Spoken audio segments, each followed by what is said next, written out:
ನಮಸ್ಕಾರ ಪ್ರಿಯ ವೀಕ್ಷಕರೇ, ಮಿಂಚು ಚಾನೆಲ್ಗೆ ನಿಮಗೆಲ್ಲ ಆತ್ಮೀಯ ಸ್ವಾಗತ. ಸಂಗೀತ ಸರಸ್ವತಿ ವಿದುಷಿ ಶ್ರೀಮತಿ BR ಗೀತಾ ಇವರ ಜೊತೆಗಿನ ಸಂದರ್ಶನದ 4ನೇ ಭಾಗವಿದು.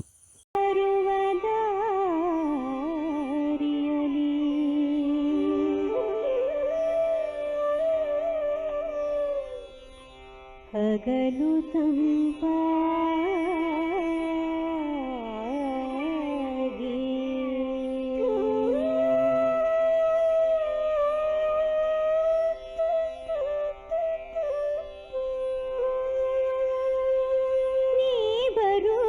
ದಾರಿಯಲಿ ಹಗಲು ತಂಪಾಗಿ ಬೇಲಿಗಳ ಸಾಲಿನಲ್ಲಿ ಹಸಿರು ಕೆಂಪಾಗಿ ಪಯಣ ಮುಗಿಯುವ ತನಕ ಎಳೆ ಬೀಸಿಲ ಮಣಿ ಕನಕ ಸಾಲ ಮರಗಳ ಮೇಲೆ ಸೊಬಗ ಸುರಿದಿರಲಿ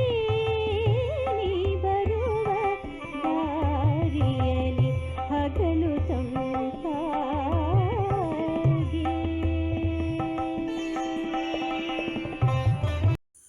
ಬನ್ನಿ ಪ್ರಿಯ ವೀಕ್ಷಕರೇ, ವಿದುಷಿ ಶ್ರೀಮತಿ BR ಗೀತಾ ಇವರ ಜೊತೆ ಮಾತನ್ನು ಮುಂದುವರಿಸೋಣ. ಮೇಡಮ್, ಆಕಾಶವಾಣಿಯಲ್ಲಿ ಹಾಸ್ಯಮಯವಾದ ಸ್ವಾರಸ್ಯಕರ ಘಟನೆಗಳಿದ್ದರೆ ಹೇಳಬಹುದಾ? ಸ್ವಾರಸ್ಯ ಘಟನೆ ಅಂತಂದ್ರೆ ನಮ್ಮ ಸ್ಟಾಫ್ ಅಲ್ಲಿ ನಮ್ಮ ಚಂದ್ರಿಕಾ ಅಂತ ನಮ್ಮ ಜೊತೆ ಕೆಲಸ ಮಾಡೋರು ಕರಾಟೆ ತುಂಬಾ ಹಿರಿಯ ವಿದ್ವಾಂಸೆ, ವೋಕಲಿಸ್ಟು.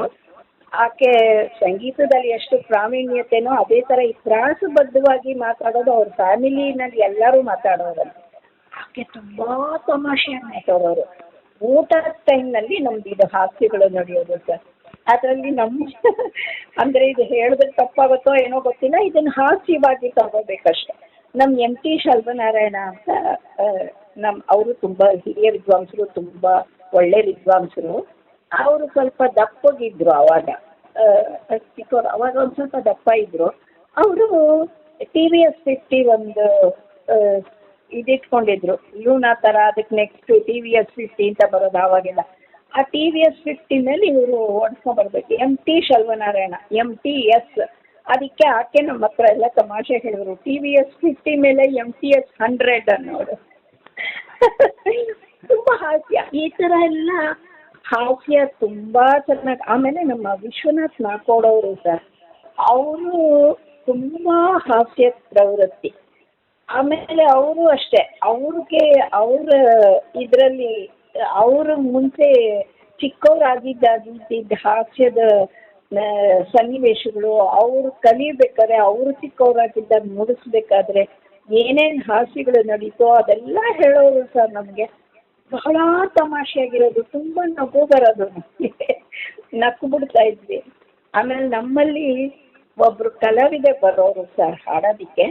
ಅವರಿಗೆ ಸ್ವಲ್ಪ ಸ್ಕ್ವಿಂಟ್ ಐಸು. ಅವರು ಯಾರನ್ನು ನೋಡ್ತಾರೆ ನಮಗೆ ಅರ್ಥ ಆಗ್ತಿರ್ಲಿಲ್ಲ. ನಾನು ಅಷ್ಟು ಸ್ವಲ್ಪ ಆ ಥರ ವಿಚಾರಗಳಲ್ಲೆಲ್ಲ ಒಬ್ಬರು ನ್ಯೂನ್ಯತೆ ನೋಡಿ ನಾನು ಯಾವತ್ತೂ ನಗ್ತಿರ್ಲಿಲ್ಲ, ಸ್ವಲ್ಪ ಸೀರಿಯಸ್ ಆಗಿರ್ತಿದೆ.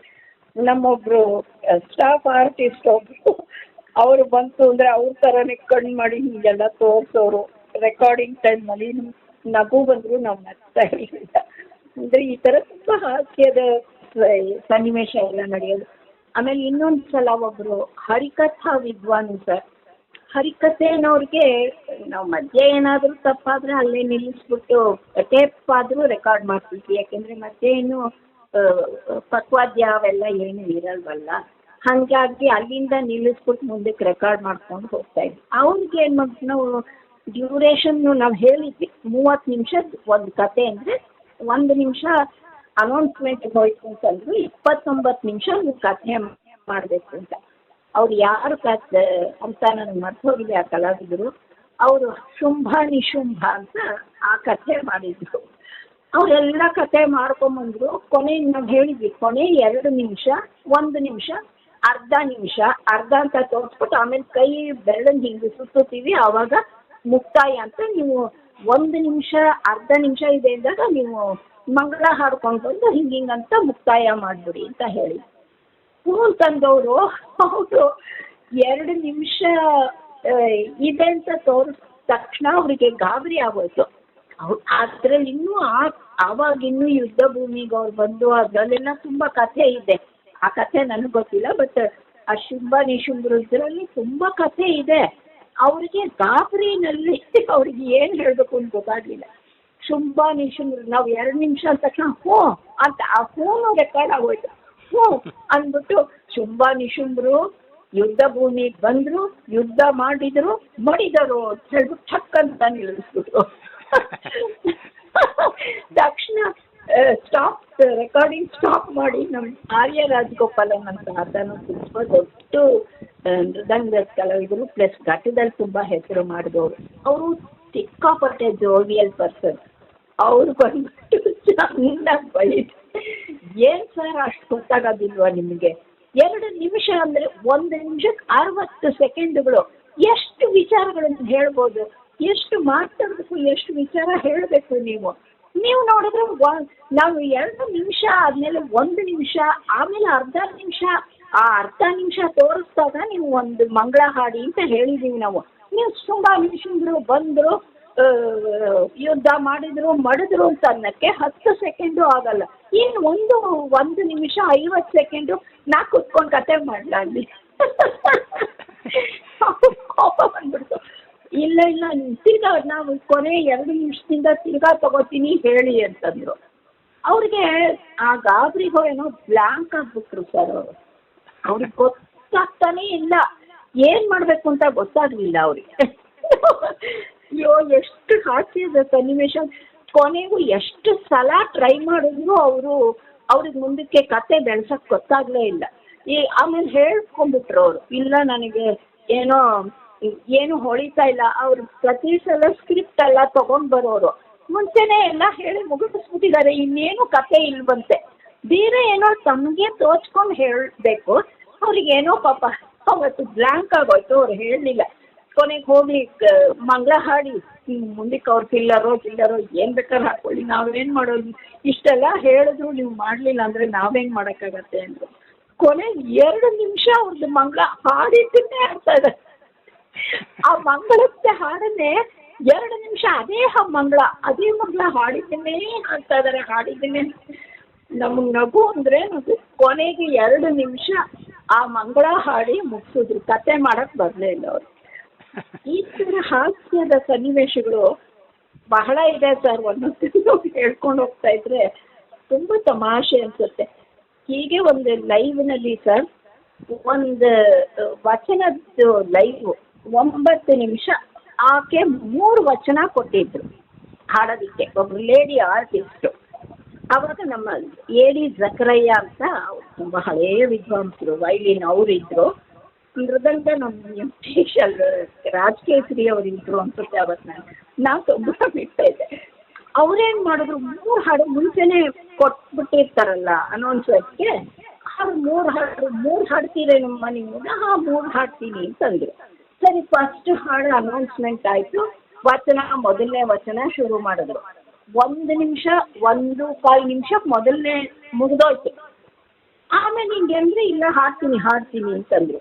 ನಾನು ಕೇಳಿದೆ, ಹಿಂಗೆ ತೋರಿಸಿ ಇನ್ನು 2 ಹಾಡ್ತೀರಾ ಅಂತಾನೆ ಹೂಂತ ನನಗೆ ಹೆಬ್ಬೆಟ್ಟೆಲ್ಲ ತೋರಿಸಿದ್ರು. ಮಾತಾಡಕ್ಕಾಗಲ್ಲ ಲೈವ್, ಇನ್ನೇನು ಮಾಡೋಕ್ಕಾಗಲ್ಲ. ಸರಿ ಆಯ್ತು, 2ನೇದು 3ನೇದು ದೊಡ್ಡದಾಗಿದೆಯೇನೋ, ಬೆಳೆಸ್ತಾರೇನೋ, ನಾವು ಸುಮ್ಮನೆ 2ನೇದು ಅನೌನ್ಸ್ಮೆಂಟ್ ಕೊಟ್ಬಿಟ್ಟು, ಎಷ್ಟಿರುತ್ತೆ ಸರ್ ಅನೌನ್ಸ್ಮೆಂಟು, ಅದರಲ್ಲಿ ರಾಗ ತಾಳ ಅವೆಲ್ಲ ಏನೂ ಹೇಳಲ್ವಲ್ಲ. ಫಸ್ಟ್ ಸಾಲು ಯಾರ್ದು, ಬಸವಣ್ಣವ್ರ ವಚನನೋ ಮಹಾದೇವಿನ ಆ ಥರ ಹೇಳ್ತಾರೆ, ಹಾಡಿ ಹಿಂಗೆ ಕೈ ತೋರಿಸ್ತಾರೆ. 2ನೇದು ಶುರು ಆಯ್ತು, 1.5 ನಿಮಿಷ, 2ನೇದು ಮುಗಿದೋಯ್ತು. ಇವರು ಅನೌನ್ಸರು ಬೇರೆ ಗಿಲ್ಲರೋ ಏನೂ ಇಟ್ಕೊಂಡಿಲ್ಲ. ಹಿಂಗೆ ಕೇಳ್ತಾ ಇದಾರೆ ನಮ್ಮನ್ನ. ನಾವೇನ್ ಮಾಡೋದು, ಇಲ್ಲೆಲ್ಲ 3ನೇದಿದೆ, 3ನೇದು ದೊಡ್ಡದಾಗಿ ಹೇಳ್ತಾರೆ. ಬಿಟ್ಟು ತೋರಿಸ್ತೆ ಅವ್ರಿಗೆ, ಪಕ್ಕದಲ್ಲೇ ಕೂತ್ಕೊಂಡು 3ನೇದನ್ನ ಹಿಂಗೆ ಕೈಯೆಲ್ಲ ಹಿಂಗೆ ಮಾಡಿ ತೋರಿಸ್ತಾ ಇದೀನಿ. ಅಂದ್ರೆ ರಬ್ಬರ್ ತರ ಎಳಿಬೇಕು, ಎಳೆದು ನಿಧಾನಕ್ಕೆ ಹಾಡಿ ಅಂತ. 2.5 ನಿಮಿಷ 10 ಹತ್ರದಲ್ಲಿ 2 ವಚನ ಮುಗ್ದೋಯ್ತು ಸರ್. 3ನೇದು ಶುರು ಆಯ್ತು. 3ನೇದು ಶುರು ಆದ ತಕ್ಷಣ ಆ 3ನೇದನ್ನು 1.5 ನಿಮಿಷಕ್ಕೆ ಮುಗಿಸ್ಬಿಟ್ರು ಸರ್. ಎಷ್ಟು ಒಂದು ಎರಡೂವರೆ 4 ನಿಮಿಷಕ್ಕೆ 3 ವಚನ ಮುಗ್ದೋಯ್ತು. ಇನ್ನು 5 ನಿಮಿಷ ಹೇಳ್ಬೋದು. ಲೈವ್ ಅಲ್ಲಿ 5 ನಿಮಿಷಕ್ಕೆ ಯಾವ ಪಿಲ್ಲರ್ ಹಾಕ್ತಾರೆ? ಎಲ್ಲರೂ ಅಲ್ಲ ಅನ್ನೊಂದ್ಸಲ ಹೇಳು ಅಂತ ಇದಾರೆ, ನಾನು ತೋರಿಸ್ತಿದ್ದೀನಿ, ಅದು ಮುಗ್ದವ್ರು ಪರವಾಗಿಲ್ಲ, ಇನ್ನೊಂದ್ಸಲ ಅದನ್ನೇ ಹಾಡಿ ನಾವು ಬಾಯಲ್ಲಿ ಹೇಳಕ್ಕಾಗಲ್ಲ, ಅಲ್ಲಿ ತೋರಿಸ್ತಾ ಇದ್ದೀನಿ, ಹಾಡಿ ಅಂತ ಇದ್ದೀನಿ. ಆ ಎಮ್ಮ ತಲೆ ಎಲ್ಲ ಆಡಿಸ್ತಾ ಇದಾರೆ, ನಾ ಹಾಡಲ್ಲ ಅಂತ. ನಮ್ಮ ಅವರಿಗೆ ಸಿಕ್ಕಾಪಟ್ಟೆ ಸಿಟ್ಟು ಬಂದ್ಬಿಡ್ತು ಸರ್. ಅವರು ಆ ಇದರಲ್ಲಿ ವೈಲಿನ್ ಬೋ ಇರುತ್ತಲ್ಲ ಅದ್ರಲ್ಲಿ ಹಿಂಗೆ ತೋರಿಸ್ತಾ ಇದಾರೆ, ಹೊಡಿತೀನಿ ಹಾಡಿ ಅಂತ. ಏನು ಮಾಡಿದ್ರು ಹಟ್ಟವಾಗಿ ಕೂತ್ಬಿಟ್ರು ಸರ್, ಹಾಡ್ಲೇ ಇಲ್ಲ. ಎಷ್ಟು ನಾವು ಅವ್ರಿಗೆ ವೈಲಿನ್ ನುಡ್ಸೋದ್ಬಿಟ್ಟು ಎದ್ದು ಬಂದು ಹಿಂಗೆ ತೋರಿಸ್ತಾ ಇದಾರೆ ಅವ್ರ ಬೋನಲ್ಲಿ, ಅವರು ಹಾಡಿಸ್ತಾ ಇದಾರೆ. ಈಗ ಅಂತ ತಲೆ ಎಲ್ಲ ಅಡ್ಸ್ಬಿಟ್ಟು ಕೂತ್ಬಿಟ್ರು, ಏನು ಮಾಡಿದ್ರು ಹಾಡಲಿಲ್ಲ. ಕೊನೆಗೆ ಏನು ಮಾಡ್ತಾರೆ ಆ ಟೈಮ್ನಲ್ಲಿ? ಕೊನೆಗೆ ನಮ್ಮ ರಾಜಕೇಸರಿ ಅವರು ಪಾಪ 4-4.25 ನಿಮಿಷ ಪೂರ್ತಿ ಇದು ತನಿ 3 ವಚನಗಳು ಮಾಡಿ ವಚನ ತನಿ ಬಿಟ್ಟಿದ್ದು ಒಬ್ಬರೇ ಆರ್ಟಿಸ್ಟ್ ಅಂದ್ರೆ ಅವರು. 4 ನಿಮಿಷ ಅವರು ತನಿ ಆವರ್ತಾರೆ. ಅಲ್ಲಿ ಟೈಮ್ ಹೋಗ್ಬೇಕಲ್ಲ, ಸರಿ ತನಿ ಆವರ್ತಾರೆ ಎಲ್ಲ ಆಗಿ ಅವ್ರು ಅನೌನ್ಸ್ಮೆಂಟ್ ಕೊಟ್ಟು ಲೈಟ್ ಆಫ್ ಆದ ತಕ್ಷಣ ಎಲ್ಲರೂ ಅವ್ರ ಮೇಲೆ ಅವ್ರ ಇದನ್ನ ಯಾವುದು ನಮ್ಮ ಇದನ್ನ ತಗೊಂಡ್ಬಂದು ಲಟ್ ಹೊರಗೆ ಬಿಟ್ರು. ಅವ್ರಿಗೆ ಸಕ್ಕರೆ ಯಾವತ್ತೋ ಅಷ್ಟು ಸಿಟ್ಟು ಬಂದ್ಬಿಡ್ತಾ ಆರ್ಟಿಸ್ಟ್ ಮೇಲೆ. ಆಮೇಲೆ ನಾವು ಲೈಟ್ ಎಲ್ಲ ಆಫ್ ಆಯ್ತಲ್ಲ, ಪ್ರೋಗ್ರಾಮ್ ಮುಗ್ದಾಯ್ತು. ನಾನು ಆಮೇಲೆ ಏನು ಮೇಡಮ್ ನೀವು 3 ಹಾಡಂತ ನೀವು 9 ನಿಮಿಷದಲ್ಲಿ 3 ವಚನ ಹಾಡಾಕ್ತಾರೆ, ಒಂದೇ ವಚನ 9 ನಿಮಿಷಕ್ಕೂ ಹಾಡ್ಬೋದು. ಅದು ಹಾಡ ಕಲಾವಿದ್ರ ಮೇಲೆ ಇರುತ್ತೆ. ನೀವು 3 ಹಾಡನ್ನು ಕೊಟ್ಬಿಟ್ಟು ನೀವು 9 ನಿಮಿಷಕ್ಕೆ ಅಡ್ಜಸ್ಟ್ ಮಾಡಿ 3 ಹಾಡಲ್ಲ ಅಂದ್ರೆ ನಾನು ಮುಗಿಸ್ಬಿಟ್ಟಿದ್ನಲ್ಲ ಅಂದರು. ನಾನು ತೋರ್ಸದ್ನಲ್ಲ ನಿಮಗೆ, ಅದನ್ನೇ ಇನ್ನೊಂದ್ಸಲ ಹಾಡಿ ತೋರ್ಸಿದ್ನಲ್ಲ. ತೋರ್ಸಿದ್ರು ನೀವು ನಾವು ಮಾತಾಡೋಕ್ಕಾಗಲ್ಲ, ತೋರ್ಸಿದ್ರು ನೀವು ಹಾಡಲ್ಲ ಅಂದರೆ ಹೇಗೆ ಮೇಡಮ್? ಎಲ್ಲರಿಗೂ ಸಿಟ್ಟು ಬಂದ್ಬಿಟ್ಟಿತ್ತು ಅವತ್ತು. ಅವ್ರನ್ನ ಎಷ್ಟಂತ ನಾವು ಆ್ಯಕ್ಷನ್ ಮಾಡೋಕ್ಕಾಗತ್ತೆ ಸರ್? ಅನೌನ್ಸರ್ ಕೂಡ ಬಂದರು ಒಳಗಡೆ, ಅದನ್ನೇ ಹಾಡಿ ಅಂತ ಅವರು ತೋರಿಸ್ತಾರೆ. ಎಲ್ಲರೂ ಬಂದ್ಬಿಟ್ರು, ಇದೇನಿದು? ಆಮೇಲೆ ನಮ್ಮ ಡ್ಯೂಟಿ ಆಫೀಸರ್ಸ್ ಕೇಳ್ತಾ ಇದ್ದವರು ಎಲ್ಲರೂ ಏನೋ ಮೈಕ್ ಫೇಲ್ ಆಗೋಯ್ತು ಹಾಡೋವ್ರದ್ದು ಅಂತ ಅಂದ್ಕೊಂಡು ಇಂಜಿನಿಯರ್ಸು ಎಲ್ಲರೂ ಓಡ್ ಬಂದ್ಬಿಟ್ರು. ಯಾಕೆಂದರೆ ಸಡನ್ನಾಗಿ ಹಾಡು ವಾಯ್ಸ್ ನಿಂತೋಯ್ತು, ಬರೀ ಮೃದಂಗ ವೈಲಿನ್ ಕೇಳಿಸ್ತಾ ಇದೆ. ಏನಾಗೋಯ್ತಪ್ಪ ಇದು ಅಂದ್ಕೊಂಡು ಪಾಪ ಮೈಕ್ ಫೇಲ್ ಆಗಿರಬೇಕು ಅಂತ ಇಂಜಿನಿಯರ್ಸ್ ಎಲ್ಲ ಓಡ್ ಬಂದರು. ಏನು ಮೈಕ್ ಫೇಲ್ ಆಗಿಲ್ಲ, ಏನಿಲ್ಲ, ಈ ಅಮ್ಮ ಹಾಡಲಿಲ್ಲ. 4 ನಿಮಿಷ ವಚನ ತನಿ. ಈ ಥರ ಪ್ರಸಂಗಗಳು ಮರೆಯೋಕ್ಕೆ ಅಸಾಧ್ಯ ಸರ್, ತುಂಬಾನೇ ಇದೆ ಈ ಥರ ಪ್ರಸಂಗಗಳು. ಕೆಲವುದೆಲ್ಲ ಹೇಳೋಕ್ಕಾಗಲ್ಲ, ಆ ಥರ ಪ್ರಸಂಗಗಳು ಕೂಡ ನಡೆದಿದೆ ಆಕಾಶವಾಣಿಯಲ್ಲಿ. ಬಹುಶಃ ಸಮಯ ಪಾಲನೆ ಅನ್ನೋದು ಬಹಳ ಕೆಲವು ಕಲಾವಿದರಿಗೆ ಬಹಳ ಕಷ್ಟ ಆಗ್ತಿತ್ತು ಅಂತ ಅನ್ಸುತ್ತೆ. ಹೌದು. ಆಮೇಲೆ ಅವರಿಗೆ ಐಡಿಯಾ ಇಲ್ಲ ಸರ್ ಹೇಗೆ ಹಾಡಬೇಕು. ಇವಾಗ ಒಂದು ಆಲಾಪ್ ಹಾಡಿ ನಾನು ಅದನ್ನು ತೋರಿಸ್ತಾ ಇದ್ದೀನಿ.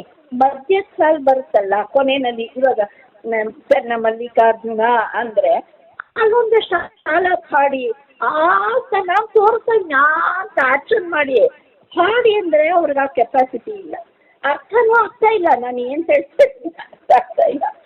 ಈ ಥರ ಅವ್ರು ಮುಗಿಸ್ತಾರೆ ಅಂದಿದ್ರೆ ನಾವು ಮುಂಚೆನೇ ಎಲ್ಲ ಹೇಳ್ಬಿಡ್ಬೋದಾಗಿತ್ತು. 3 ಹಾಡು ಕೊಟ್ಟಿದ್ದಾರಲ್ಲ, 3 ಅಂದರೆ ಅವ್ರು ಮುಗಿಸ್ತಾರೆ ಅಂದ್ಕೊಂಡ್ವಿ. ನೋಡಿದ್ರೆ 4.25 ನಿಮಿಷಕ್ಕೆ 3 ಹಾಡು ಮುಗಿಸ್ಬಿಟ್ಟು 5 ನಿಮಿಷ ತನಿಯ ಹೋಗ್ತಾನೆ ಅಂದರೆ ಏನು ಹೇಳೋದು? ಕೊನೆಗೆ ಅವ್ರಿಗೊಂದು C ಮಾರ್ಕ್ ಹಾಕಿ ಅವ್ರಿಗೆ ಆಮೇಲೆ ಪ್ರೋಗ್ರಾಮೇ ಕೊಡಲಿಲ್ಲ. ಹೆಂಗೆ ಕೊಡ್ತಾರೆ ಸರ್ ಈ ಥರ? ಟೈಮ್ ಮ್ಯಾನೇಜ್ಮೆಂಟೇ ಇಲ್ಲ ಅಂದರೆ 9 ನಿಮಿಷಕ್ಕೂ ಹಾಡಕ್ಕೆ ಬರೋಲ್ಲ ಅಂದರೆ ಹೇಗೆ? ಅವರು ಆಡಿಷನ್ ಟೈಮ್ನಲ್ಲಿ ಯಾವುದೋ ಕೊಟ್ಟಿದ್ದು 2 ಹಾಡು ಹಾಡ್ಬಿಟ್ಟಿರ್ತಾರೆ, ಅವತ್ತು ಏನೋ ಚೆನ್ನಾಗಿ ಹಾಡಿದ್ದಿರ್ಬೋದು, ಹಾಗಾಗಿ ಪಾಸ್ ಆಗಿರ್ತಾರೆ ಪಾಪ. ಆಮೇಲೆ ಅದಕ್ಕೆ ತಕ್ಕಂತೆ ಅವ್ರು ಪರ್ಫಾರ್ಮ್ ಮಾಡಬೇಕಲ್ವಾ ಪ್ರತಿಯೊಬ್ಬರು ಕಲಾವಿದರು. ನಿಜ. ಮತ್ತೆ ಆ ಕ್ಷಣದಲ್ಲಿ ಒಂದು ಕ್ರಿಯೇಟಿವಿಟಿ ಬೇಕಾಗ್ತದೆ. ಹೌದು ಸರ್, ಕರೆಕ್ಟ್. ಆಮೇಲೆ ಸ್ವರಗಳನ್ನು ಹಾಕೋದು, ಆಲಾಪ ಮಾಡೋದು ಕಲಿತದ್ದು ಅಷ್ಟೇ ಉಪಯೋಗಕ್ಕೆ ಬರಲ್ಲ ಅಲ್ಲಿ.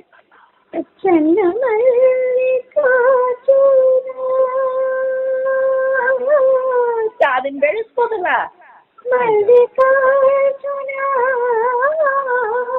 ಹಿಂಗೆಲ್ಲ ಬೆಳೆಸಿದ್ರೆ ಎಷ್ಟು ಬೇಕಾದ್ರೆ ಹಾಡ್ಬೋದಲ್ಲ ಸರ್. ನಾನು ಅದನ್ನ ತೋರಿಸ್ತಾ ಇದ್ದೀನಿ. ಆ ಲೈನ್ ಸಣ್ಣ ಮಲ್ಲಿಕಾರ್ಜುನನೋ ಕಾಗಿನೆಲೆ ಅದಕ್ಕೇಶ್ವರ ಯಾವುದೋ ಒಂದಿರಲಿ, ನಾನು ಇದನ್ನು ಸಾಲನ್ನ ತೋರಿಸ್ಬಿಟ್ಟು ತೋರಿಸ್ತಾ ಇದ್ದೀನಿ, ಆ್ಯಕ್ಷನ್ ಮಾಡಿ ಹಾಡಿ ಹಾಡಿ ತಲೆ ತಲೆ ಏನು ಮಾಡಿದ್ರು ಅವ್ರಿಗೆ ಅರ್ಥನೇ ಆಗ್ತಾ ಇಲ್ಲ. ನಾವು ಏನು ಮಾಡೋದು? ಲೈವಲ್ಲಿ ಈ ಥರ ಎಷ್ಟು ಪ್ರಸಂಗಗಳಾಗ್ಬಿಡುತ್ತೆ. ಆಮೇಲೆ ಇನ್ನೊಂದು ಲೈವ್ 1:30 2 ಲೈವಲ್ಲಿ ಕರ್ನಾಟಕ ಶಾಸ್ತ್ರೀಯ ಸಂಗೀತ ಹಾಡ್ತಾ ಇದ್ದವ್ರಿಗೆ ಒಬ್ರಿಗೆ ಪಾಪ ಒಬ್ರು ಕಲಾವಿದೆಗೆ ಇದಾಗ, ಆಮೇಲೆ ಅವ್ರಿಗೆ ಏನಾಗ್ಬಿಡ್ತು ಅಂದರೆ ಹಾಡ್ತಾ ಇದ್ದಾರೆ ಸರ್, ಸಡನ್ನಾಗಿ ಅವ್ರಿಗೆ ಚಿಕ್ಕೇಶ್ವರ ಮಾಡ್ತಾ ಇತ್ತು. ರಾಜೀವಲೋಚನೋ ಯಾವುದೋ ಹಾಡ್ತಾ ಇದ್ರು ಮೋಹನನಲ್ಲಿ. ನಮಗವ್ರಿಗೆ ಮರ್ತು ಹೋಗುತ್ತೆ ಅಂತ ನಮಗೇನು ಗೊತ್ತು, ನಾವು ಪಕ್ಕದಲ್ಲಿ ಇದ್ದೀನಿ.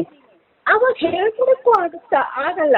ಅವ್ರಿಗೆ ಫುಲ್ ಬ್ಲ್ಯಾಂಕ್ ಆಗೋಯ್ತು. ಆಕೆ ತುಂಬ ಅಳಕ್ಕೆ ಶುರು ಮಾಡಿಬಿಟ್ರು ಸರ್. ಹಿಂಗೆ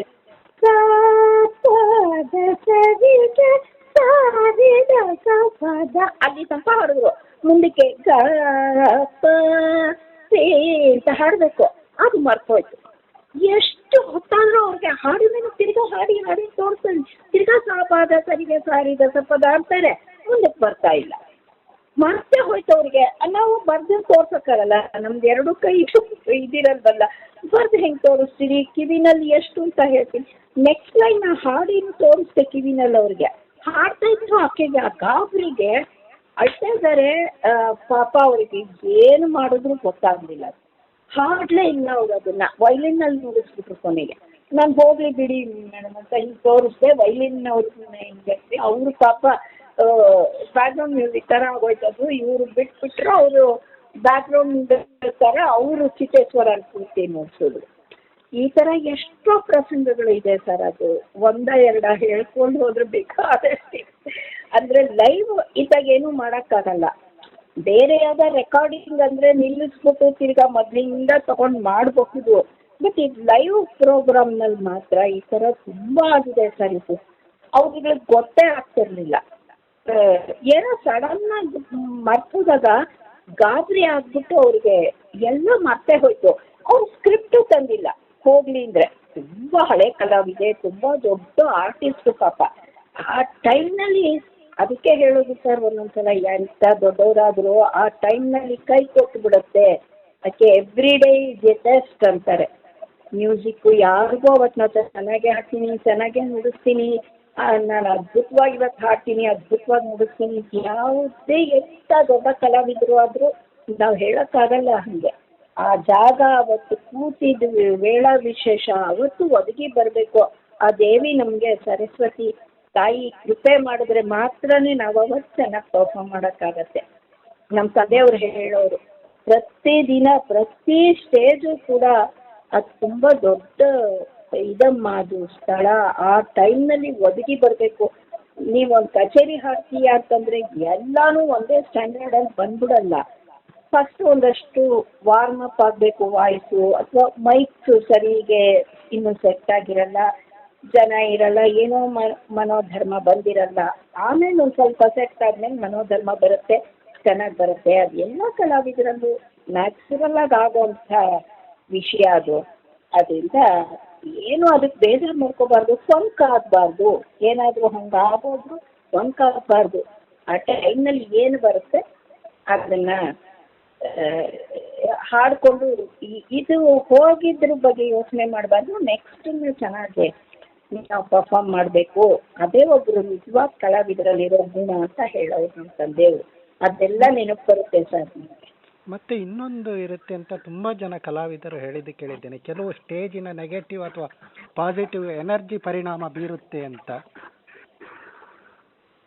ಇರ್ಬೋದು ಸರ್, ಅದು ನನ್ನ ಅನುಭವಕ್ಕೆ ಅಷ್ಟೊಂದು ಏನು ಅನುಭವಕ್ಕೆ ಬಂದಿಲ್ಲ. ಇರ್ಬೋದು, ಅದು ಅವ್ರವ್ರ ಕಲಾವಿದರಲ್ಲಿ ಅವ್ರವ್ರ ಇದರಲ್ಲಿ ಆಗುವಂಥದ್ದು.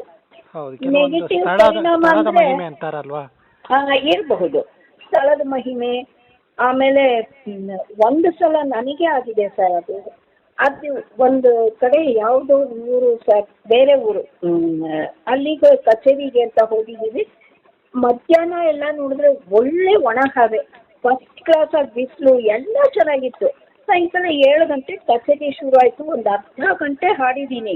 ಅದು ಎಲ್ಲಿಂದ ಬಂತೋ ವರ್ಣದೇವ ಗೊತ್ತಿಲ್ಲ ಸರ್, ಅಂತ ಆಲಿಕಳ್ ಮಳೆ, ಸಿಕ್ಕಾಪಟ್ಟೆ ಮಳೆ. ಆಮೇಲೆ ಅದು ಒಂಥರ ಹಳ್ಳಿ ಥರ ಸರ್ ಅದು. ಆ ಪಾಪ ಚಪ್ರ ಎಲ್ಲ ಹಾಕಿದ್ದಾರೆ, ಆದರೂ ನಮ್ಮ ಮೇಲೆಲ್ಲ ಮಳೆ ನೀರು ಸುರಿಯೋಕೆ ಶುರು ಆಗೋಯ್ತು. ಅದ್ರಾಗೆ ನಾನು ಆ ಮಳೆನಲ್ಲಿ ಹಾಡ್ತಾ ಇದ್ದೀನಿ. ನೋಡಿದ್ರೆ ಏನಿದು ಶಬ್ದನೇ ಇಲ್ಲ, ವೈಲಿನ್ ಮೃದಂಗ ಅಂದರೆ ಅವರಿಬ್ಬರು ಎದ್ದು ಓಡೋಗಿದ್ದಾರೆ.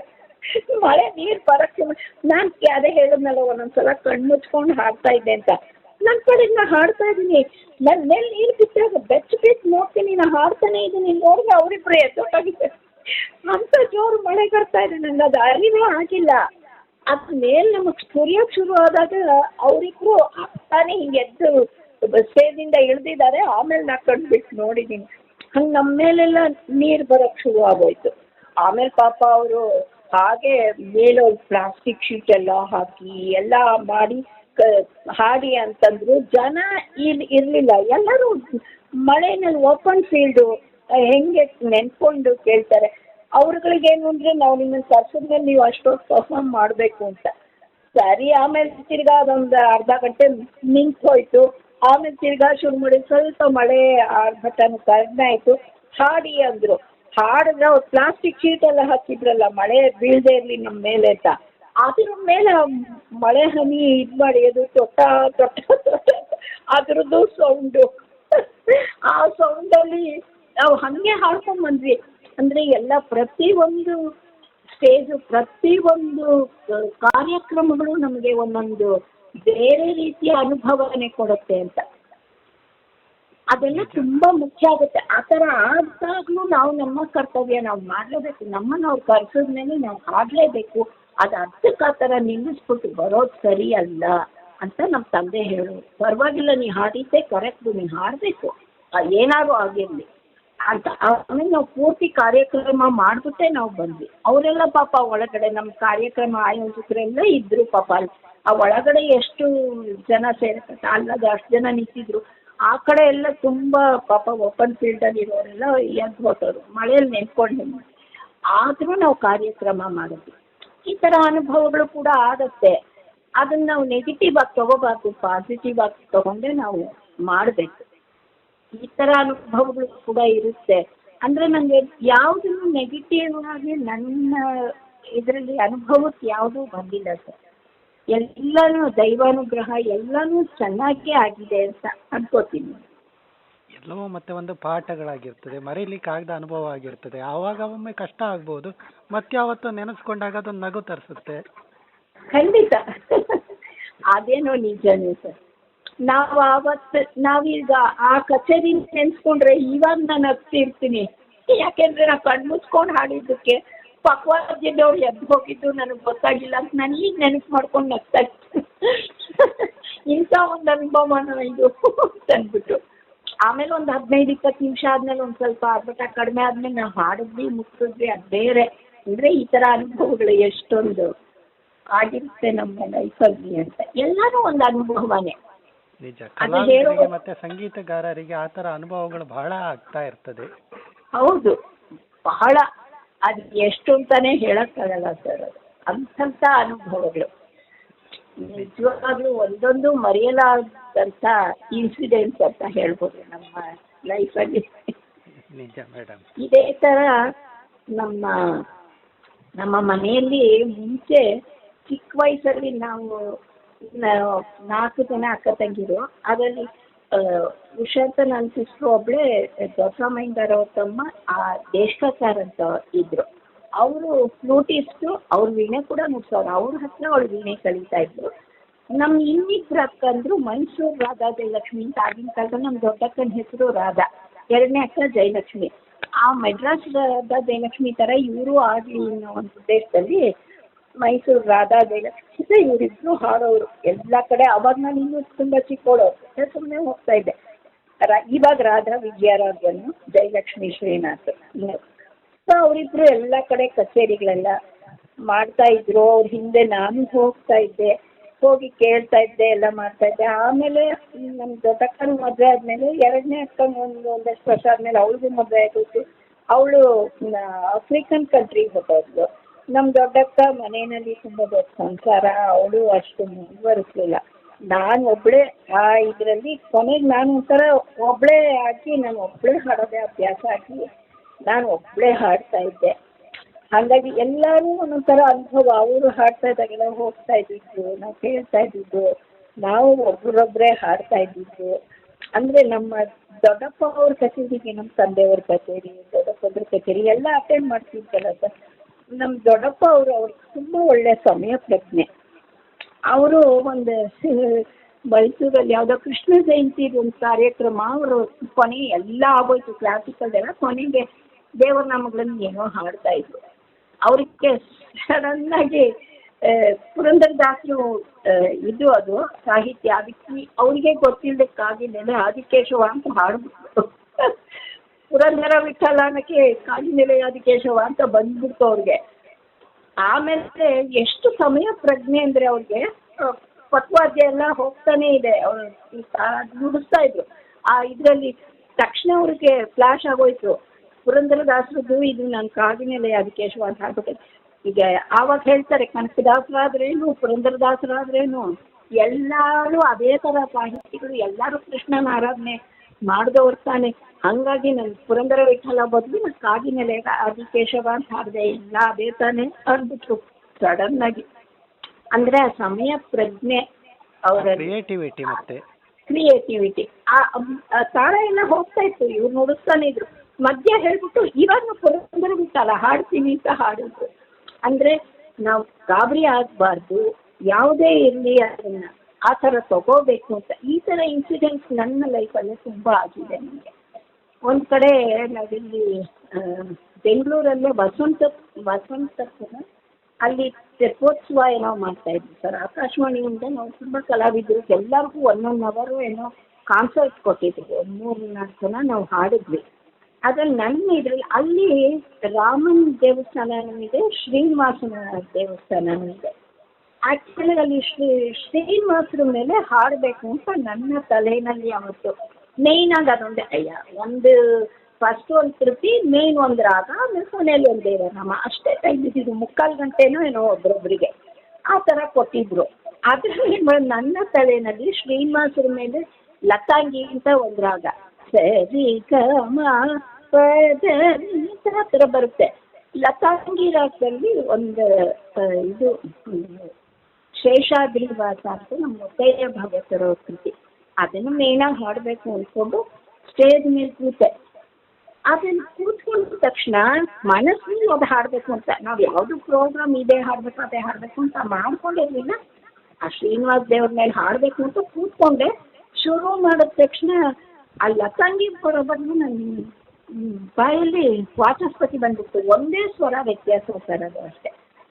ಅದು ಇದು ಲತಾಂಗಿಗೆ ಶುದ್ಧ ದೈವತ ಕಾಕನಿಷ, ಅದಕ್ಕೆ ಚತುರ್ಶ್ರುತಿ ದೈವತ ಕೈಸಿಂಗ, ಬಾಕಿ ಸ್ವರಗಳೆಲ್ಲ ಅದೇ ಸ್ವರ. ನನ್ನ ಬಾಯಲ್ಲಿ ಅದೇನು ಸಡನ್ ಆಗಿ ವಾಚಸ್ಪತಿ ಬಂದ್ಬಿಡ್ತು.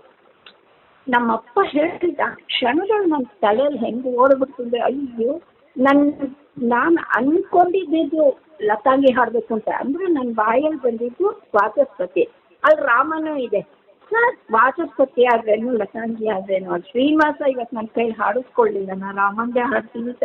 ಆ ಟೈಮಲ್ಲಿ ಸಾಂಕಾಗಬಾರ್ದು, ಅಯ್ಯೋ ತಪ್ಪು ಹಾಡೋದ್ನೆಲ್ಲ ತಿರ್ಗಾ ನಾವು ಅದನ್ನು ರಿಪೇರಿ ಮಾಡ್ಕೊಂಡು ಲತಾಂಗಿ ಹಾಡಿದ್ರೆ ಅದು ಅಸಹ್ಯ ಕಾಣುತ್ತೆ. ತಕ್ಷಣ ನಾನು ಏನು ತೋರಿಸ್ಕೊಳ್ಳೇ ಇಲ್ಲ, ಯಾರ ಮುಂದೆನೂ ಏನು ಯಾರಿಗೂ ಗೊತ್ತೇ ಇಲ್ಲ ನನ್ನ ಮನಸ್ಸಿನಲ್ಲಿ ನಾನು ಅಂದ್ಕೊಂಡಿದ್ದು ಹಾಡಬೇಕು ಅಂತ. ನಾವು ವಾದ್ಯಗಾರರಿಗೂ ಏನೂ ಹೇಳಿರಲಿಲ್ಲ, ಅದರಿಂದ ಯಾರಿಗೂ ಗೊತ್ತಾಗಿಲ್ಲ, ಅದು ನಾನು ಒಬ್ಳಿಗೆ ಗೊತ್ತಾಗಿಲ್ಲ. ಸಡನ್ನಾಗಿ ವಾಚಸ್ಪತಿ ಬಂದ ತಕ್ಷಣ ವಾಚಸ್ಪತಿನೇ ಹಾಡ್ಬಿಟ್ಟೆ.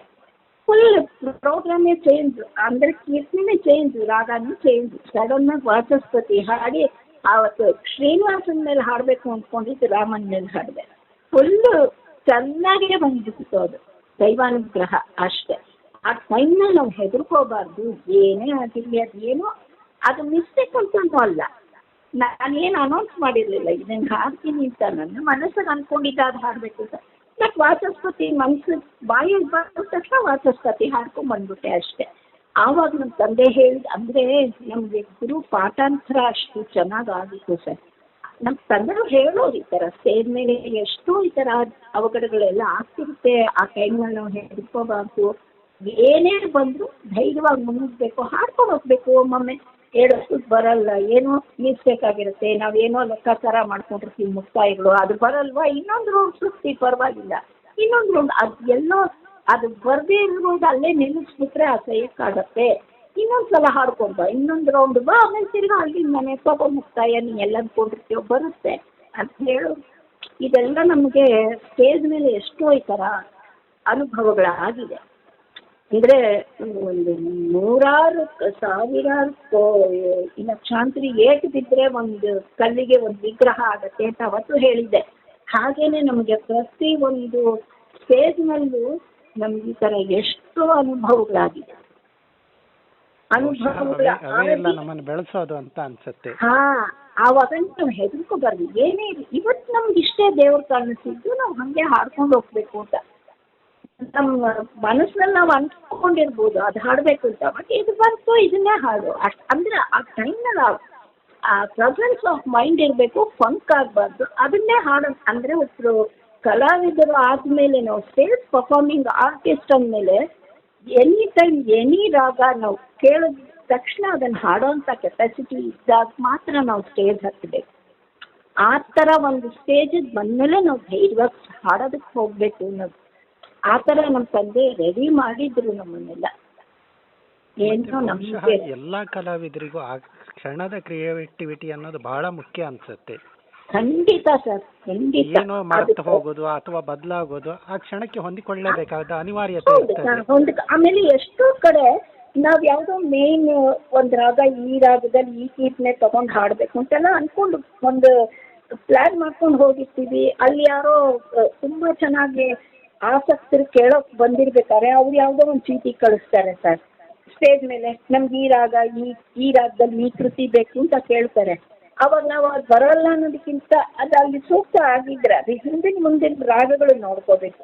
ಅದಕ್ಕೆ ಸೂಟ್ ಆಗುತ್ತಾನೆ ಅವ್ರು ಕೇಳಿದ್ರೆ ಅವಾಗ ನಾವು ಅಯ್ಯೋ ಇದನ್ನ ಮಾಡ್ಕೊಂಡ್ಬಿಟ್ಟಿದ್ವಲ್ಲ, ಇದು ಬಿಟ್ಟು ಅವ್ರು ಅದನ್ನ ಕೇಳ್ಬಿಟ್ರಲ್ಲ ಅಂತ ಅನ್ಕೊಳ್ಳೋದಕ್ಕಿಂತ ಪರವಾಗಿಲ್ಲ ಅದನ್ನೇ ಹಾಡೋದು. ಅದು ಬಂದರೆ ನಮಗೆ ಅವ್ರು ಕೇಳೋವಾಗ ಅವ್ರು ಕೇಳಿದ ಎಲ್ಲನೂ ನಮಗೆ ಬರುತ್ತೆ ಅಂತ ಹೇಳೋಕ್ಕಾಗಲ್ಲ.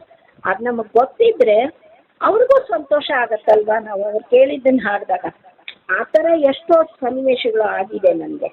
ನಾವೇನೋ ಲಿಸ್ಟ್ ಮಾಡ್ಕೊಂಡು ಹೋಗಿ ಅಲ್ಲಿ ಕೂತಾಗ ಅವರು ಪ್ರೇಕ್ಷಕರು ಯಾವುದೋ ಕೇಳಿರ್ತಾರೆ, ಅವಾಗ ಅದಕ್ಕೆ ಸೂಕ್ತವಾಗಿ ಆಯಿತು ಅಂದರೆ ನಮಗೆ ನೆನ್ಸ್ಕೊಂತು ಅಂದರೆ ಅಲ್ಲಿ ಚೇಂಜ್ ಮಾಡ್ಕೊಂಡು ನಾನು ಹಾಡಿದ್ದೀನಿ, ಅವ್ರು ಕೇಳಿದ್ದನ್ನು ಹಾಡಿದ್ದೀನಿ.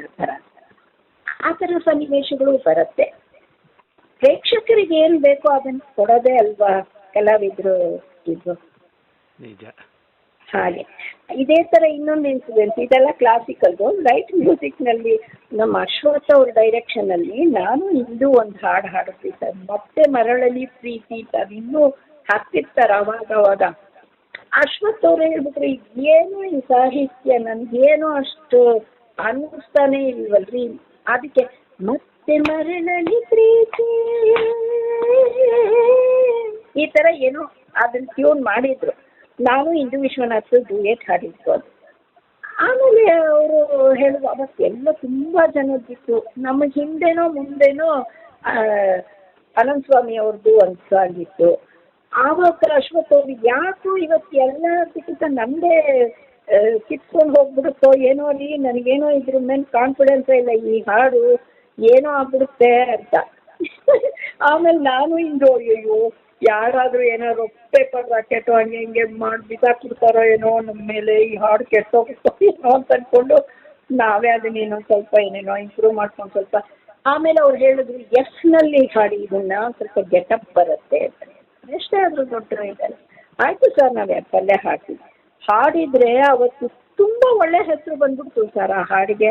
ನಾವು ಅಂದ್ಕೊಂಡಿದ್ದೆ ಒಂದು ಈ ಅಷ್ಟು ಹಾಡಲ್ಲಿ ಇದು ಸ್ವಲ್ಪ ತೋಪಾಗೋಗುತ್ತೆ ಅಂದ್ಬಿಟ್ಟು, ಬಟ್ ಆ ಹಾಡು ತುಂಬ ಚೆನ್ನಾಗಿ ಬಂದ್ಬಿಡ್ತು ಸ್ಟೇಜ್ ಮೇಲೆ.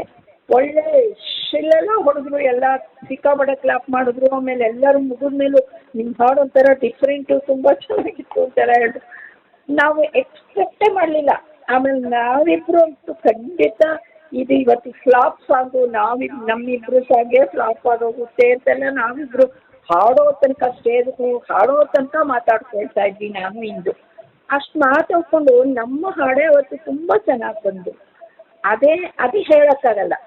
ಜನರು ಹೇಗೆ ಅದನ್ನ ಅಕ್ಸೆಪ್ಟ್ ಮಾಡ್ತಾರೆ, ಅವ್ರಿಗೆ ಏನು ಇಷ್ಟ ಆಗತ್ತೆ ಅನ್ನೋದು ನಮಗೆ ಗೊತ್ತಾಗಲ್ಲ.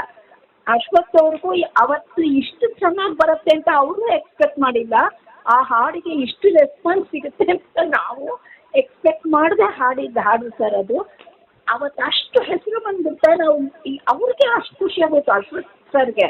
ನಾವು ಹಾಡ್ಬಿಟ್ಟು ಬಂದ ತಕ್ಷಣ ಅವರೇ ಬಂದು ನಮ್ಮಿಬ್ರಿಗೂ ಕೈ ಕುಲ್ಕಿ ಬೆನ್ ತಟ್ಟಿ, ಅಯ್ಯೋ ನಾನು ಈ ಥರ ಇಷ್ಟು ಚೆನ್ನಾಗಿದೆ ಹಾಡು ಅಂತ ನನಗೆ ಅನ್ಸೇ ಇರಲಿಲ್ಲರಿ. ಅವ್ರೊಂಥರ ಆ ಥರನೇ ಮಾತಾಡೋದು, ಒಂಥರ ಗತ್ತು ಅವ್ರ ಮಾತಲ್ಲಿ. ತುಂಬ ಚೆನ್ನಾಗಿ ಹಾಡಿದ್ರಿ, ಹೋಗಿ ತುಂಬ ಚೆನ್ನಾಗಿತ್ತು ಅಂದರು. ಅದು ಎಷ್ಟು ಖುಷಿ ಆಯಿತು ನಮಗೆ ಅಂದರೆ, ಅಯ್ಯೋ ನಾವು ಇಷ್ಟು ಚೆನ್ನಾಗಿ ಬರುತ್ತೆ ಅಂತಾನೆ ಅಂದ್ಕೊಳ್ಳಿಲ್ಲ. ನಮ್ಮಿಬ್ರಿಗೂ ಅಷ್ಟು ಸಂತೋಷ ಆಗೋದು. ಅಂದರೆ ರೆಸ್ಪಾನ್ಸ್ ಕೇಳೋ ಕೇಳೋ ಜನಗಳ ರೆಸ್ಪಾನ್ಸ್ ಹೆಂಗಿರುತ್ತೆ, ನಮ್ಮ ಇದು ಆ ಸ್ಟೇಜ್ ಮೇಲೆ ಹೆಂಗೆ ಬರುತ್ತೆ ಏನೂ ಹೇಳೋಕ್ಕಾಗಲ್ಲ. ಮೇಡಮ್, ನಿಮ್ಮ ಸಂಸಾರದ ಕುರಿತು ಹೇಳಬಹುದಾ? ಖಂಡಿತ ಸರ್. ನನಗೆ ಮದುವೆ ಆಗಿ 27 ವರ್ಷ ಆಗತ್ತೆ. ಸೊ ನನಗೆ ಲೇಟ್ ಮ್ಯಾರೇಜು. ನಿಜವಾಗ್ಲೂ ಹೇಳ್ಬೇಕು ಅಂದ್ರೆ ಬರೀ ಯಾವಾಗ್ಲೂ ಸಂಗೀತ ಸಂಗೀತ ಸಂಗೀತ. ನನಗೆ ಮದುವೆ ಬೇಡ, ಏನು ಬೇಡ ಅಂತ ಇದ್ದವಳು ನಾನು. ಕೊನೆಗೆ ನನ್ನ ಕೊಲೀಗ್ಸು ಬಿಡದೆ, ನನ್ನ ಕೊಲೀಗ್ ಪಕ್ಕದ ಮನೆಯಲ್ಲೇ ಇವಾಗ ನಾನು ಮದುವೆ ಆಗಿರೋ ನನ್ನ ಹಸ್ಬೆಂಡ್ ಕೊಲೀಗ್ ಮನೆ ಇದೆ, ಅಲ್ಲಿ ಅವ್ರು ಬರ್ತಾ ಇದ್ರಂತೆ. ನಮ್ದು ಒಂದು ಅದೇ ಹೇಳಿದ್ನಲ್ಲ, ಶ್ರೀಹರಿಕಾಯೋ ಅಂತ ಒಂದು ಕ್ಯಾಸೆಟ್. ಆ ಕ್ಯಾಸೆಟ್ ಅಲ್ಲಿ ಫುಲ್ ನಂದೊಂದು ಫೋಟೋ ಹಾಕಿದ್ರು. ಆ ಫೋಟೋನ ಅವ್ರಿಗೆ ತೋರಿಸಿ, ಇವ್ರಿಗೂ ಅದನ್ನ ಇಷ್ಟ ಆಗಿ ಅವ್ರು ನಮ್ಮ ಮನೆಗೆ ಫೋನ್ ಮಾಡಿ, ನನ್ನ ಕೊಲೀಗ್ ಫೋನ್ ಮಾಡಿ ಅವರು ಮಾತಾಡಿ ನನಗೆ ಸುಳ್ಳು ಹೇಳಿ ನನ್ನ ಮನೆಗೆ ಕಳ್ಸಿದ್ರು. ನೀವು ಅರ್ಜೆಂಟ್ ಹೋಗ್ಬೇಕಂತೆ ನಿಮ್ಮ ಮನೆಗೆ, ಇವಾಗ್ಲೇ ಹೋಗ್ಬೇಕಂತೆ ಅಂತ ಹೇಳಿದ್ರು. ನಾನು ಏನಕ್ಕೆ ನಮ್ಮ ತಂದೆ ತಾಯಿ ಸ್ವಲ್ಪ ವಯಸ್ಸಾಗಿತ್ತಲ್ಲ, ಹೆದರಿಕೆ. ಏನಕ್ಕೆ ಅಂದ್ರೆ ಯಾರಿಗಾರು ಏನಾರು ಆಗಿದ್ಯಾ ಅಂತ. ಯಾರಿಗೂ ಏನೂ ಆಗಿಲ್ಲ, ಎಲ್ಲ ಚೆನ್ನಾಗಿದ್ದಾರೆ, ಎಲ್ಲ ಒಳ್ಳೆ ವಿಚಾರ, ಹೋಗಿ ಅಂತ ಕಳಿಸ್ಬಿಟ್ರು. ಮನೆಗ್ ಬಂದ್ಮೇಲೆ ನನಗ್ ಗೊತ್ತಾಗಿತ್ತು ಈ ತರ ಹುಡುಗ ನೋಡಕ್ ಬರ್ತಾರೆ. ನಂಗೆ ಇಷ್ಟ ಇಲ್ಲ, ನಂಗೆ ಬೇಡ ಅಂತಾನೆ ಹೇಳಿದೆ. ನನಗೆ ಸಂಗೀತ ಬಿಟ್ಟು ನನಗ್ ಬೇರೆ ಪ್ರಪಂಚನೇ ಇರ್ಲಿಲ್ಲ ಸರ್. ಕೊನೆಗೆ ವಿಧಿ ಬರಹ ಇತ್ತು. ಸೊ ನೋಡಿ, ಅವ್ರ ಮನೇಲೂ ಇಷ್ಟಪಟ್ರು, ನಮ್ಮ ಮನೇಲೂ ಓಕೆ ಅಂತಂದ್ರು, ಆಗೋಯ್ತು. ಸೊ 1998 ನನಗೆ ಮದ್ವೆ ಆಗಿದ್ದು. ಸೊ ನನ್ನ ಹಸ್ಬೆಂಡ್ ಹಾಡಲ್ಲ ಅಂದ್ರೆ ಅವ್ರು ತುಂಬಾ ಎನ್ಕರೇಜ್ ಮಾಡ್ತಾರೆ, ತುಂಬಾ ಚೆನ್ನಾಗಿ ಕೇಳ್ತಾರೆ. ನನ್ಗೆ ಎಲ್ಲಿ ಕಚೇರಿ ಇದ್ರು ಕರ್ಕೊಂಡು ಹೋಗ್ತಾರೆ, ರೆಕಾರ್ಡಿಂಗ್ಸ್ ಇದ್ರೆ ಕರ್ಕೊಂಡು ಹೋಗೋರು, ಎಲ್ಲಾ ತರ ತುಂಬಾ ಸಹಕಾರ. ನನ್ ಕ್ಲಾಸ್ಗಳು ಇರ್ಲಿ, ನನ್ಗೆ ಯಾವತ್ತೂ ತೊಂದರೆ ಮಾಡಿಲ್ಲ. ಅಂದ್ರೆ ಮನೆಯಲ್ಲಿ ಏನೇನ್ ಅಡ್ಗೆ ಗಿಡ್ಗೆ ಏನೇನ್ ಮಾಡ್ಬೇಕೋ ಎಲ್ಲ ಟೈಮಿಗೆ ಮಾಡಿಟ್ಬಿಡ್ತೀನಿ. ನನ್ ಗಂಟೆಗಟ್ಲೆ ಕ್ಲಾಸಲ್ಲಿ ಕೂತಿರ್ತೀನಿ. ಅವ್ರು ಯಾವತ್ತೂ ನನಗೆ ತೊಂದರೆನೇ ಮಾಡಿದ್ದಿಲ್ಲ. ಹಂಗೆ ನನ್ನ ಹಸ್ಬೆಂಡ್ ಬಾಲಕೃಷ್ಣ ಅಂತ ಅವ್ರ ಹೆಸರು, ತುಂಬಾ ಒಳ್ಳೆ ವ್ಯಕ್ತಿ, ತುಂಬಾ ಎನ್ಕರೇಜ್ ಮಾಡ್ತಾರೆ. ನನಗೊಬ್ಳು ಮಗಳು, 25 ವರ್ಷ, ಅವಳಿಗೆ ಅನುಷಾ ಅಂತ. ಅವಳು ತುಂಬಾ ಚೆನ್ನಾಗಿ ಹಾಡ್ತಾಳೆ. ಅವಳಿಗೆ ಲೈಟ್ ಕ್ಲಾಸಿಕಲ್ ಅಲ್ಲಿ ತುಂಬಾ ಇಂಟ್ರೆಸ್ಟ್. ಕ್ಲಾಸಿಕಲ್ಗಿಂತ ಲೈಟ್ ಕ್ಲಾಸಿಕಲ್ ಹಾಡ್ಬೇಕು ಅನ್ನೋ ಉದ್ದೇಶ, ಹಾಡೋ ಆಸೆ. ಅವಳಿಗೆ ಮನೆಯಲ್ಲಿ ಕಲಿಯೋದಕ್ಕಿಂತ ಬೇರೆ ಕಡೆ ಹೋಗಿ ಕಲ್ತಾಗ್ಲೇ ಅದ್ರ ಬೆಲೆ ಗೊತ್ತಾಗತ್ತೆ ಅಂತ. ನಾನು ಹೇಳಿದ್ನಲ್ಲ ವಿಶ್ವನಾಥ್ ನಕ್ಕೋಡು, ಅವ್ರ ತಬಲ ಜೊತೆ ಅವ್ರು ಒಳ್ಳೆ ಹಾಡೋ ಕಲಾವಿದ್ರು ಕೂಡ. ಸೊ ಅವ್ರ ಹತ್ರ ಕಳಿಸ್ತೀನಿ ನನ್ನ ಮಗಳನ್ನ. ಅವಳಿಗೆ ಸ್ವಲ್ಪ ಹಿಂದೂಸ್ತಾನಿ ಟೈಪ್ ನಲ್ಲಿ ಭಜನ್ಸು ಆ ತರ ಎಲ್ಲ ಕಲಿಯಕ್ಕೆ ಇಷ್ಟ. ಸೊ ಅಲ್ಲಿ ಹೋಗಿ ಕಲ್ತ್ಕೊಂತ ಅವಳನ್ನ ಅಲ್ಲಿಗೆ ಕಳಿಸ್ತೀನಿ. ಅವಳು ಕೂಡ ತುಂಬಾ ಚೆನ್ನಾಗಿ ಹಾಡ್ತಾಳೆ. ಅವಳು ಆಕಾಶವಾಣಿನಲ್ಲಿ B ಗ್ರೇಡ್ ಕಲಾವಿದೆ ಆಗಿದ್ದಾಳೆ ಇದ್ರಲ್ಲಿ, ಭಜನ್ಸ್ ಅಲ್ಲಿ, ಅವ್ರ ಗುರುಗಳ ಆಶೀರ್ವಾದ. ಅವಳು ತಕ್ಕಮಟ್ಟಿಗೆ ತುಂಬಾ ಚೆನ್ನಾಗಿ ಹಾಡ್ತಾಳೆ. ಈ ಸಲ ಗಣೇಶ ಉತ್ಸವದಲ್ಲಿ ಅವಳು ಹಾಡಿದ್ಲು. ನನ್ ಬೇರೆ ಸ್ಟೂಡೆಂಟ್ಸು 3 ಜನ ಹಾಡಿದ್ರು. ಈ ಸಲ ಅವಕಾಶ ಸಿಕ್ಕಿತ್ತು, ಹಾಡಿದ್ರು. ಹಾಗೆ ಮುಂದುವರಿತಾ ಇದೆ ಸಂಸಾರದಲ್ಲಿ. ಎಲ್ಲ ಚೆನ್ನಾಗಿದೆ ಸರ್. ನಮ್ಮ ತಲೆಮಾರು, ನಮ್ಮ ದೊಡ್ಡಕ್ಕನ ಮಗ ಒಬ್ಬ ಒಳ್ಳೆ ಫ್ಲೂಟಿಸ್ಟ್, LV ಮುಕುಂದ್ ಅಂತ, ತುಂಬಾ ಚೆನ್ನಾಗಿ ನುಡಿಸ್ತಾನೆ. ನಮ್ಮ ಅಣ್ಣ, ನಾನು ಅಂದ್ರೆ ಪ್ರೊಫೆಷನಲ್ ಆಗಿ ಇಟ್ಕೊಂಡಿರೋದು ಇವಾಗ ಸದ್ಯಕ್ಕೆ ನಾನು, ನಮ್ಮ ಅಣ್ಣ BR ಶ್ರೀಧರ್, ಅವನು ಒಳ್ಳೆ ಮೃದಂಗಿಸ್ಟು, ಒಳ್ಳೆ ವೋಕ್ಲಿಸ್ಟ್, ಪ್ಲಸ್ ಮುಕುಂದ್. 3ನೇ ತಲೆಮಾರು ಮುಕುಂದ್ ವರ್ಗೆ ಇವಾಗ ಬಂದಿದೆ ಸರ್ ನಮ್ಮ ಮನೆಯಲ್ಲಿ. ಆಮೇಲೆ ನನ್ನ ಮಗಳು ಹಾಡ್ತಾಳೆ. ತುಂಬಾ ಧನ್ಯವಾದಗಳು ಮೇಡಮ್. ಮಿಂಚು ಚಾನೆಲ್ ಇಷ್ಟೊತ್ತು ಮಾತಾಡಿದ್ದು. ಏನೋ ನನಗೆ ಗೊತ್ತಿರೋದು ಅಲ್ಪಜ್ಞಾನದಲ್ಲಿ ನನಗೆ ಏನ್ ಗೊತ್ತೋ ಅದನ್ನ ಮಾತಾಡಿದೀನಿ. ಇದನ್ನ ಹಂಚ್ಕೊಂಡಿದೀನಿ. ಪ್ರೇಕ್ಷಕರು ಇದನ್ನು ಕೂಡ ಒಳ್ಳೆ ರೀತಿ ತಗೋಬೇಕು. ನಾನು ಏನೇ ಹೇಳಿದ್ರು ಅದು ಕೆಲವುದ್ರಲ್ಲಿ ಹಾಸ್ಯ ಅನ್ನೋದಕ್ಕಾಗಿ ಅದನ್ನ ಹೇಳಿರ್ಬೋದು. ಯಾರು ತಪ್ಪು ತಿಳ್ಕೊಬಾರ್ದು ಅಷ್ಟೇ. ಅಂದ್ರೆ Thank you. ಹಾಸ್ಯ ಪ್ರಸಂಗಗಳು ನಮ್ಮ ಜೀವನದಲ್ಲಿ ಹೇಗೆಲ್ಲ ಬರುತ್ತೆ ಅನ್ನೋದು ಕೆಲವ್ರು ಹೇಳಿದ್ದೀನಿ ಅಷ್ಟೇ. ಅದ್ರಲ್ಲಿ ಯಾವುದೇ ಕುಹುಕ ಇಲ್ಲ, ಒಬ್ರನ್ನ ಆಡ್ಕೋಬೇಕು ಅನ್ನೋದು ಅಲ್ಲ. ಅಂದ್ರೆ ಹೇಗೆ ಸರ್ಕಮ್ಸ್ಟೆನ್ಸಸ್ ಬರುತ್ತೆ ಅನ್ನೋದಕ್ಕಾಗಿ ಹೇಳಿದ್ದೀನಿ ಅಷ್ಟೇ. ಇದೆ. Thank you madam, thank you. Thank you sir, ಧನ್ಯವಾದಗಳು ತಮಗೆ. ನಮಸ್ಕಾರ. ನಮಸ್ತೆ. ಪ್ರಿಯ ವೀಕ್ಷಕರೇ, ಮತ್ತೊಂದು ಹೊಸ ಕಾರ್ಯಕ್ರಮದೊಂದಿಗೆ ಶೀಘ್ರದಲ್ಲಿ ಮತ್ತೆ ಭೇಟಿಯಾಗೋಣ. ನೀವಿನ್ನೂ ನಮ್ಮ ಮಿಂಚು ಯೂಟ್ಯೂಬ್ ಚಾನಲ್ ಸಬ್ಸ್ಕ್ರೈಬ್ ಮಾಡಿಕೊಳ್ಳದಿದ್ದರೆ ಸಬ್ಸ್ಕ್ರೈಬ್ ಮಾಡಿಕೊಳ್ಳಿ ಹಾಗೂ ನಮ್ಮ ಫೇಸ್ಬುಕ್ ಪೇಜ್ ಫಾಲೋ ಮಾಡಿ. ನನ್ನ ಪ್ರೀತಿಯ ವೀಕ್ಷಕರೆಲ್ಲರಿಗೂ ನಮಸ್ಕಾರ.